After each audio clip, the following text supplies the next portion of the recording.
Oke, Assalamualaikum warahmatullahi wabarakatuh, teman-teman sekalian. Kita akan melanjutkan pembelajaran kita ya mengenai dinamika atmosfer ini dalam materi yang kelima, yakni tentang unsur cuaca dan iklim yang kedua mengenai kelembapan udara. Di video yang sebelumnya sudah kita pelajari unsur cuaca dan iklim yang pertama, yakni temperatur udara. Sekarang kita masuk ke unsur cuaca dan iklim yang kedua.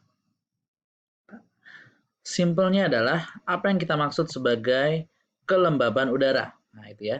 Kelembaban udara itu adalah ya, mudah saja bagaimana kita mengukur adanya jumlah uap air yang ada di udara, karena udara yang lembab itu berarti uap airnya banyak. Kalau udara yang kering itu berarti uap airnya tidak ada gitu ya di udara tersebut. Nah, ada berbagai macam cara untuk menyatakan kelembaban udara. Apa saja itu? Nah, kita perhatikan ya satu persatu. Cara yang pertama adalah dengan menggunakan absolute humidity atau kelembaban absolut, ya, kelembaban mutlak. Ya. Kelembaban mutlak itu mudah saja. Massa uap air dalam satuan gram dibagi dengan volume udara dalam satuan meter kubik. Jadi nanti kita akan dapatkan misalkan massa uap airnya berapa? Misal 20 gram. Volume udaranya 1 meter kubik. Berarti 20 gram per meter kubik. Nah, itu adalah absolute humidity. Menunjukkan seberapa banyak sih massa uap air itu dalam suatu volume udara yang mengisi suatu ruang udaranya. Volume itu kan menunjukkan satuan ruang ya. Jadi itu yang kita maksud sebagai absolute humidity. Selanjutnya adalah relative humidity, kelembaban relatif. Nah, kelembaban relatif ini ada dua caranya. Bisa menggunakan jumlah uap airnya atau bisa menggunakan tekanannya. Nah, bagaimana caranya? Yang pertama adalah jumlah uap air yang ada dibagi dengan jumlah uap air pada udara jenuh. Apa itu udara jenuh atau saturation ini? Udara jenuh itu merupakan kondisi ketika suatu udara itu dipenuhi oleh uap air. Secara paling maksimalnya seberapa kemampuan udara tersebut untuk menampung uap air yang ada. Kalau jumlah uap air yang ada sama dengan jumlah uap air pada saat kondisi udara jenuh, atau tekanan uap air pada suatu kondisi yang ada tersebut dibagi sama dengan kondisi tekanan ya uap air pada saat kondisi jenuh, artinya relative humidity-nya 100%, itu artinya kondisi apa? Kondisi berkabut. Ya kan, kalau berkabut itu kan udara itu kan dipenuhi oleh uap air ya. Itu artinya kondisinya kondisi berkabut ketika relative humidity-nya sudah 100% atau sudah mendekat 100% pun sudah berkabut. Nah, tentang kabut nanti kita akan pelajari lebih lanjut di slide berikutnya. Oke. Nah, dua yang pertama ini, absolute humidity dan relative humidity merupakan cara yang lumrah digunakan. Tapi ada cara-cara lainnya. Ya, selain dua cara ini yang mungkin teman-teman sudah pelajari di buku SMA gitu ya, tapi ada cara-cara lainnya untuk kita perdalam lagi tentang humidity ini atau kelembapan udara ini. Ada yang namanya dengan metode specific humidity. Ya, specific humidity ini dia menentukan kondisi kelembapan udara pada kondisi yang spesifik. Nah, kondisi spesifik itu apa? Dari massa udaranya. Total massa udaranya di bagian bawah. Jadi massa uap air pada saat kondisi penghitungannya dibagi dengan total massa udara yang berisi. Berarti apa total massa udaranya? Udara sudah plus dengan uap airnya. Ya, massa udara plus dengan massa uap air. Total massa udaranya gitu ya. Nanti kita bisa mendapatkan specific humidity, kelembapan spesifik. Cara berikutnya adalah dengan menggunakan metode mixing ratio. Ya, mixing ratio atau rasio pencampuran. Maksudnya apa? Nah, pencampuran itu kan ketika ada uap air dicampurkan ke dalam udara yang kering. Ya enggak? Nah, berarti kita menghitungnya massa uap air yang ada pada saat kondisi penghitungan dibagi dengan massa udara pada saat kondisi kering. Kondisi kering ini artinya apa?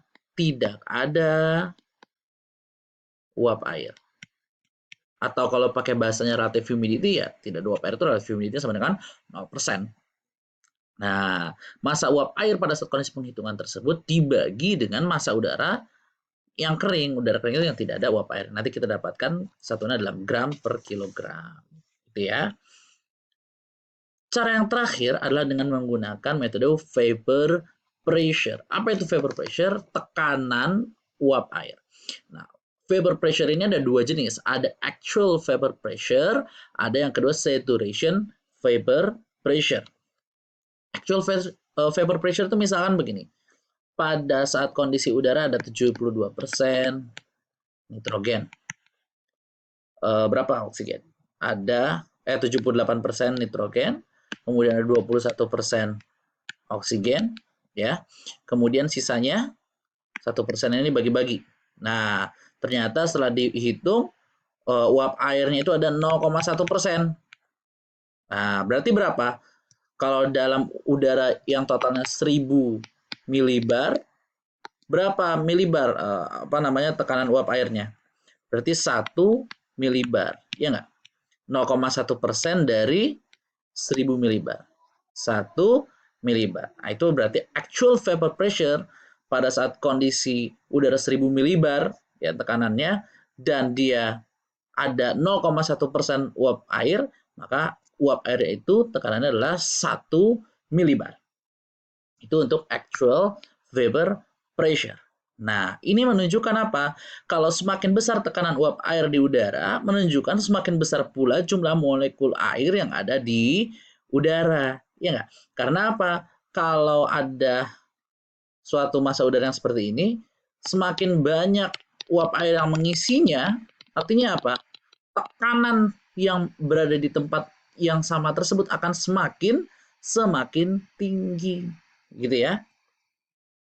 Yang kedua adalah dengan menggunakan saturation vapor pressure. Saturation kondisi saturated. Saturated itu kondisi jenuh, udara jenuh.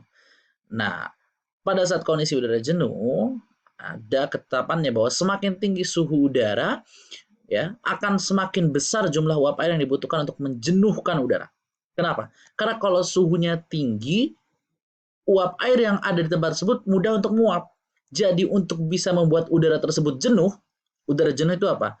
Penuh dengan uap air, artinya dia butuh semakin banyak uap air yang dibutuhkan untuk bikin udara itu jenuh.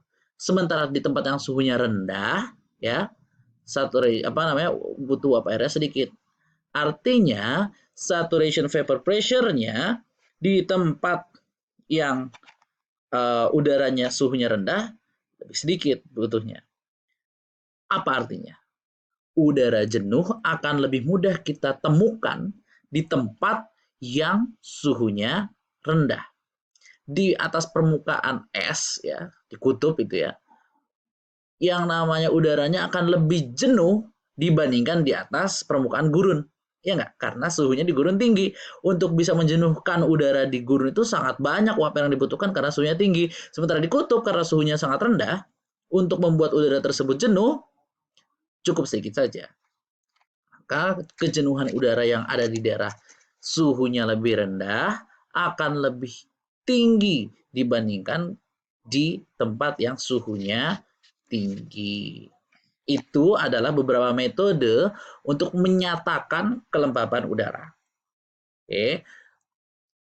Selanjutnya, kelembaban udara itu kan adalah kejadian di atmosfer. Nah, dia nanti akan mempengaruhi kejadian-kejadian yang di atmosfer. Maka akan ada yang namanya fenomena di atmosfer yang terkait dengan kelembaban udara, kondisi kelembaban udara.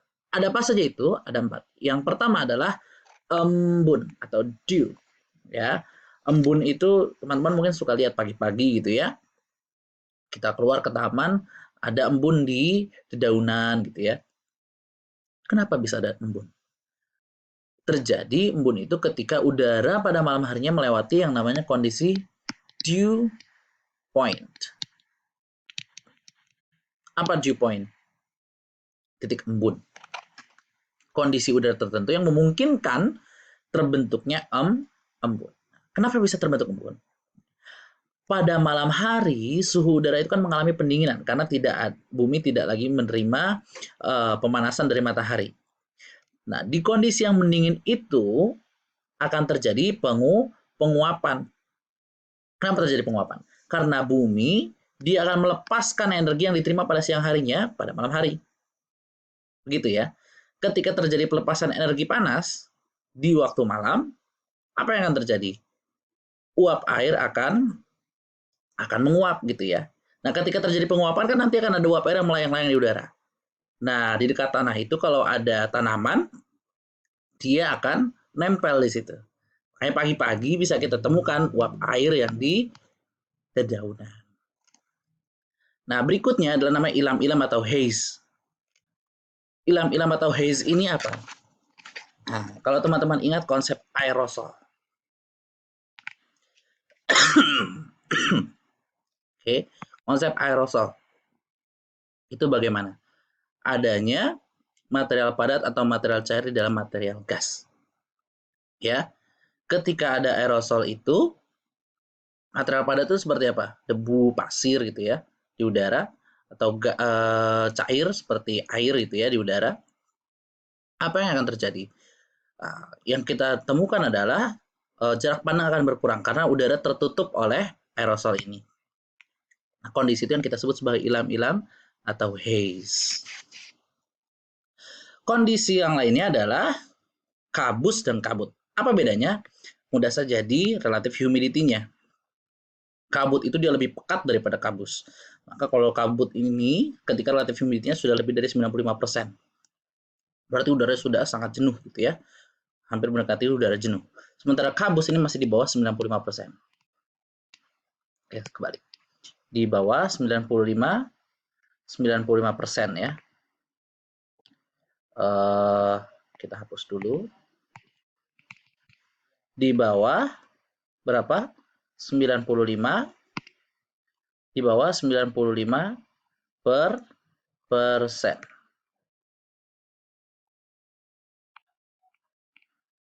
Nah, 29% berarti belum terlalu jenuh gitu ya. Itu kondisinya kabus. Nah, jarak pandangnya biasa kalau kabus ini masih di atas 1 km jarak pandangnya. Kalau sudah kabut ini di bawah 1 km jarak pandangnya.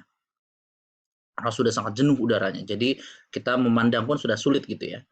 Nah, jenis-jenis kabut ada bermacam-macam. Jadi kabut itu ya nggak cuma itu aja gitu ya. Kalau teman-teman pergi ke gunung, apa itu kabutnya? Ini dia, upslope fog. Jadi kabut yang terbentuk ketika dia menaiki suatu topografi atau suatu pegunungan, suatu dataran tinggi.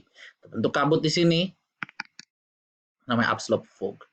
Ada lagi namanya radiation fog. Setelah proses radiasi. Ini yang tadi pagi-pagi, itu kan biasanya selain ada embun, ada juga kabut. Ketika malam hari kan bumi melepaskan radiasi dari energi yang diterima pada saat siang hari. Nah, kalau pagi-pagi terbentuk kabut, udara terpenuhi oleh air, terbentuk kabut, nah itu disebut radiation fog, gitu ya. Kemudian ada advection fog. Adveksi itu kan perpindahan udara ya dari satu tempat ke tempat yang lain. Bagaimana? Nah, dari tempat yang suhunya tinggi, dari tempat yang hangat, kemudian dia berpindah udaranya ke tempat yang lebih dingin. Nah, nanti akan terbentuk kabut di tempat yang lebih dingin ini karena perpindahan udara di tempat yang hangat. Disebutlah kabutnya advection fog, kabut hasil adveksi. Yang terakhir adalah evaporation atau mixing fog, kabut yang terbentuk dari proses evaporasi. Apa evaporasi? Penguapan. Nah, ketika terjadi penguapan, itu kan kadang dia kan menguapkan air ya. Nah, kalau dia terbentuk uap airnya itu kemudian memenuhi udara di sekitarnya, nah terbentuk kabut. Disebutlah evaporation fog, kabut yang terbentuk dari hasil proses evaporasi.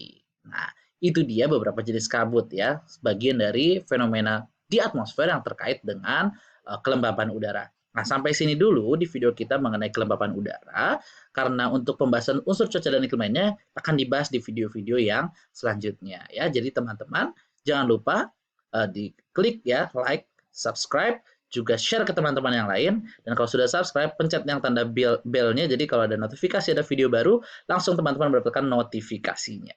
Sampai jumpa lagi di video yang lainnya. Kurang lebih mohon maaf. Wassalamualaikum warahmatullahi wabarakatuh.